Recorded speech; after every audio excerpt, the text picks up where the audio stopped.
ఈ పాడ్కాస్ట్ నచ్చితే లైక్ చేయండి, షేర్ చేయండి, సబ్స్క్రైబ్ చేయండి, ఫాలో అవ్వండి. ఒక ఊర్లో కుమారస్వామి అనేటువంటి ఒక అతను ఉండేవాడు. అతనికి ఒకడే కొడుకు. అతడు పేరు రాజు. తండ్రి ఏది వద్దంటే అదే చేసేవాడు రాజు. చిన్నప్పుడు బడికి వెళ్ళమంటే ఎగ్గొట్టేవాడు. చిరుతిళ్ళు తినొద్దంటే అవే తినేవాడు. అనవసరంగా తిరగద్దంటే అదే చేసేవాడు. వాళ్ళ తండ్రి ఏది చెప్తే దానికి ఆపోజిట్గా చేస్తూ ఉండేవాడు. రాను రాను ఈ కుమారస్వామికి తన కొడుకు పెద్ద తలనొప్పిగా తయారయ్యాడు. రాజు వయసు వారంతా నగరంలో చక్కగా ఏదో ఒక పని చేసుకుంటూ ఎంతో కొంత సంపాదిస్తున్నారు. కానీ తన కొడుకు మాత్రం ఖాళీగా ఉండడం తండ్రికి ఏమాత్రం నచ్చలేదు. రాజు విషయం ఎవరికి చెప్పినా నీ కొడుకును దారిలోకి తీసుకురావడం మా వల్ల కాదు బాబోయ్ అని చేతులెత్తేసేవారు. దాంతో ఆ తండ్రికి దిగులు రెట్టింపైంది. మరి పిల్లలు చెప్పిన మాట వినకపోతే పేరెంట్స్కి బాధనే కదా. ఒకరోజు కుమారస్వామి దూర బంధువు ఒక పని మీద వాళ్ళ ఊరికి వచ్చాడు. 2 రోజులు మీ ఇంట్లోనే ఉండి పని పూర్తి చేసుకొని తిరిగి వెళ్తానని చెప్పడంతో కుమారస్వామి సరే అన్నాడు. అదే సమయంలో రాజు గదిలోంచి బయటకు రావడంతో ముందు నువ్వు పశువులకు దానా పెట్టిన తర్వాతే బయటకు వెళ్ళు, లేకపోతే అవి నీరసించిపోతాయి అని చెప్పాడు తండ్రి.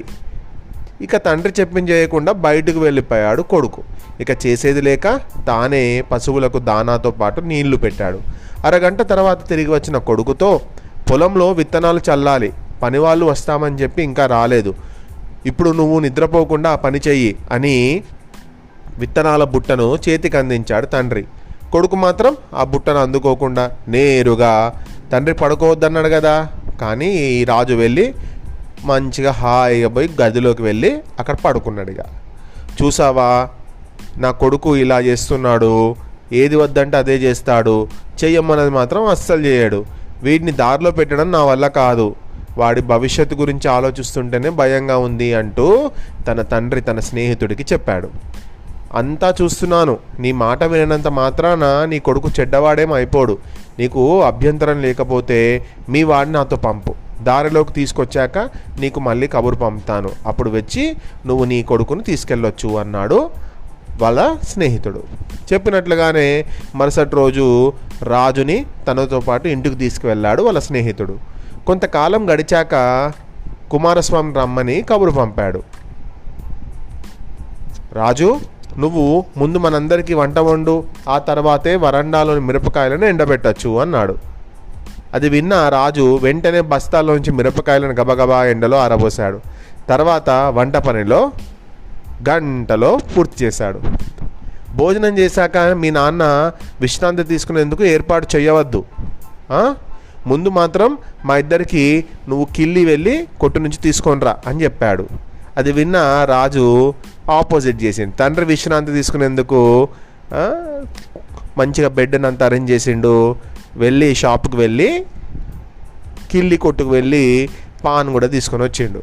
చూసావా మీ వాడిలో ఎంత మార్పు వచ్చిందో, మనం చెప్పినట్లుగా నడుచుకుంటున్నాడు అనగానే ఆశ్చర్యపోతూ, అయ్యో నాకేం మార్పు కనిపించలేదే, మళ్ళీ వద్దన్న పనేగా చేస్తున్నాడు అని సందేహంగా అడిగాడు కుమారస్వామి. అక్కడే ఉంది గమ్మత్తు. అందరి ప్రవర్తన ఒకేలా ఉండదు. అవతలి వారి మనస్తత్వాన్ని బట్టి వాళ్ళను మన దారిలోకి తెచ్చుకోవాలి. నేను చేసింది అదే. ఇదే పద్ధతిలో నీ కొడుకుతో బావిలోంచి నీళ్లు తోడిస్తూ మొక్కలకు పెడుతున్నాను.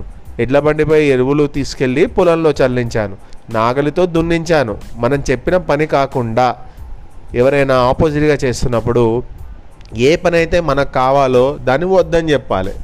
అప్పుడు వాడు అదే చేస్తాడు. కొంతకాలానికి ఏది మంచో ఏది చెడో తెలుసుకునేటువంటి లక్షణం రాజుకి వస్తుంది. అప్పటి వరకు కాస్త ఓపిగా పనులన్నీ చేర్పించాలి. కొంతమంది తేడా మేడా ఉంటారు, వద్దు అన్న పని చేస్తారు, చెయ్యి అన్న పని చెయ్యరు. అలాంటి వాళ్ళకు తిక్క కుదుర్చాలంటే ఏం చేయాలి? ఈ విధంగానే చేయాలి. ఇక కొన్ని రోజులైన తర్వాత నిజంగానే రాజు ఒక సాధారణ వ్యక్తిలా మారిపోయాడు. తన వయసు వారిలాగానే తండ్రికి కూడా చేదోడు వాదోడుగా ఉంటూ కుటుంబానికి అండగా నిలిచాడు. మొండి వాళ్ళను కొడితే వాళ్ళు ఇంకా మొండిగా తయారవుతారు. వాళ్ళను మనము మంచి మాటలతో వాళ్ళు వద్దు అన్న పని చేస్తున్నప్పుడు వాళ్ళు మనకు ఏది కావాలో అది వద్దు అని చెప్తే వాళ్ళు అదేమైన పని చేస్తున్నారు. ఇక్కడ ఆపోజిట్ చేసే వాళ్ళు కూడా కొంచెం తేడా ఉండే వాళ్ళు ఉంటారు. వద్దన్న పని చేస్తారు, చెప్పింది చెయ్యరు, వద్దంటే వినరు. ఈ సరదా కథను రాసిన వారు రఘునందన్.